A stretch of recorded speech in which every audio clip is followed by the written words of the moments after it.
Hey guys, welcome to Digit.in, and this is our review of the Huawei P9. Now, Huawei has done some great work in the past 2 years when it comes to smartphones. In the past 1 year, it has also made an Android flagship smartphone for Google, the Nexus 6P. So does the P9 deserve your attention? Well, we're about to find out.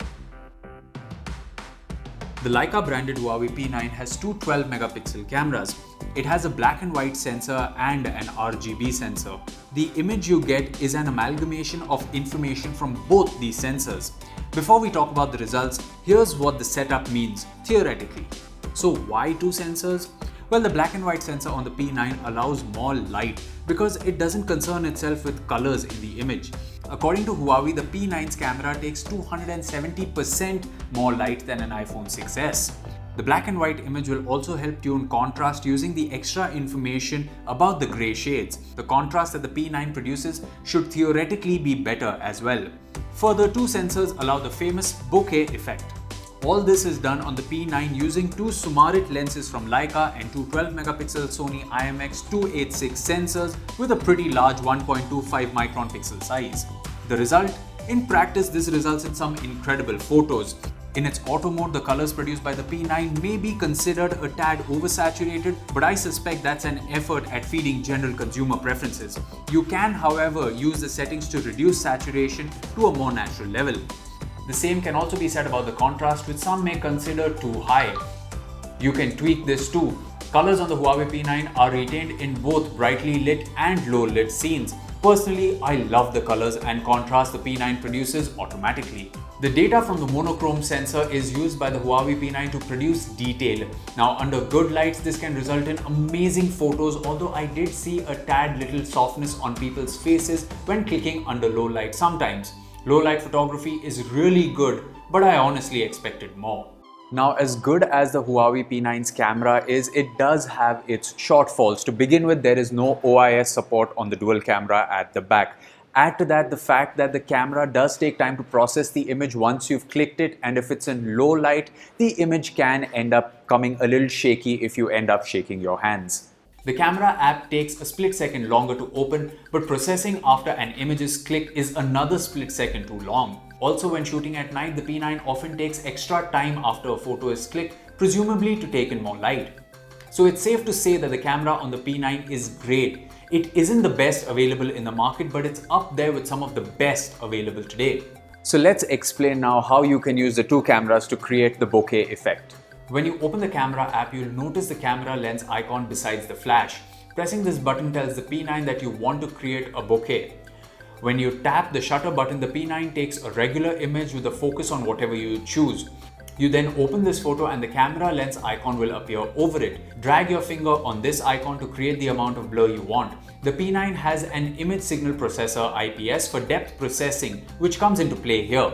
That aside, there are plenty of controls for manual freaks. Huawei calls this the Pro mode, and as I've mentioned, it's best left in the hands of pros. This mode offers a lot more manual controls, something professionals will enjoy.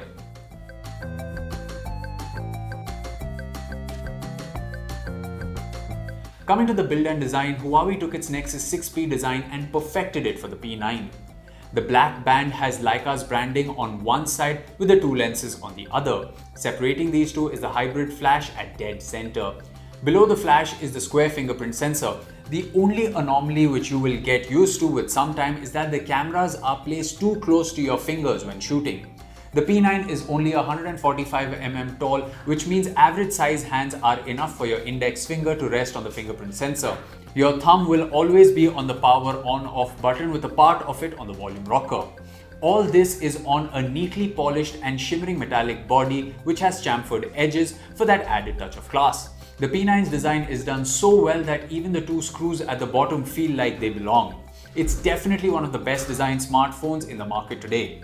The Huawei P9 doesn't scream for attention, but it reeks of sophistication and class.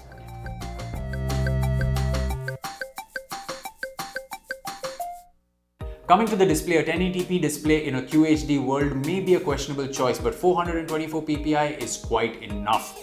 The P9's display has maximum brightness of 681 lux, which changes if you tweak the color temperature from the settings. It doesn't have the deepest blacks nor the whitest whites, but the color looks generally vibrant for an IPS panel. It handles sunlight quite well, but you'll have to crank up the brightness manually.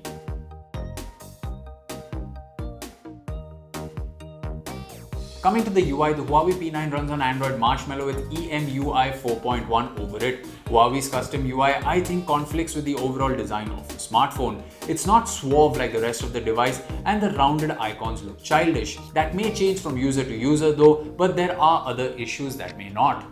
EMUI comes with a feature similar to Apple's Spotlight search. You swipe down to open this and it lets you search apps, contacts and messages without opening the respective service. One appreciable thing about EMUI though is the battery manager. It has 3 presets for performance, smart and ultra power saving, but more importantly it allows you to drop the display resolution to 720p to save battery. The battery manager on EMUI is quite a power user's dream.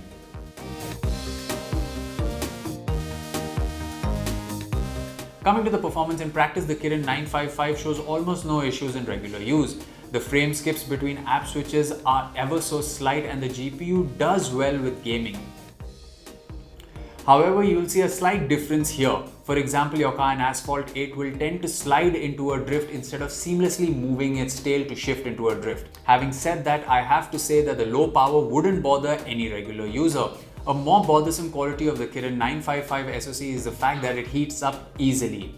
This happens when you're downloading too many apps in the background, have short images, recorded videos more than 5 minutes, or use resource-intensive apps like games.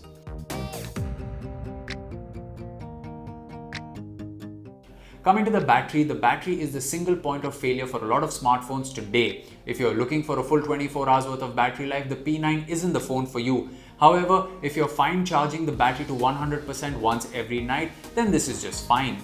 This is where the 1080p resolution really pays off. Rendering less pixels will save more battery, and you can use the battery manager to cut some more. On the Geekbench 3 battery test, the phone lasted for over 7 hours with a score of 4675. So at about 40,000 rupees, the Huawei P9 is kind of in flagship territory. I mean, if you're looking for a great smartphone on a budget, you have the phones like the OnePlus 3, which is available at about 27,000 rupees and is a great bang for your buck. And if you're looking for the best Android flagship smartphone available out there, we would recommend the Samsung Galaxy Note 7 or the Samsung Galaxy S7 or the S7 Edge based on your budget. They are, of course, more expensive than this. But the Huawei P9 is not without its flaws, like we mentioned throughout the review. The camera is great but not perfect. The overall UI may not appeal to everyone, and Huawei has had not the best track record when it comes to Android updates. However, if you still decide to purchase this phone, we wouldn't disagree with you. I mean, it's a great built smartphone. The camera is something that's unique and will be great if you are into photography. So as always, you can let us know what you thought of this review in the comment section below. If you liked it, you can hit the like button. For more videos like this one, you can subscribe to the Digit YouTube channel. We'll catch you in another video.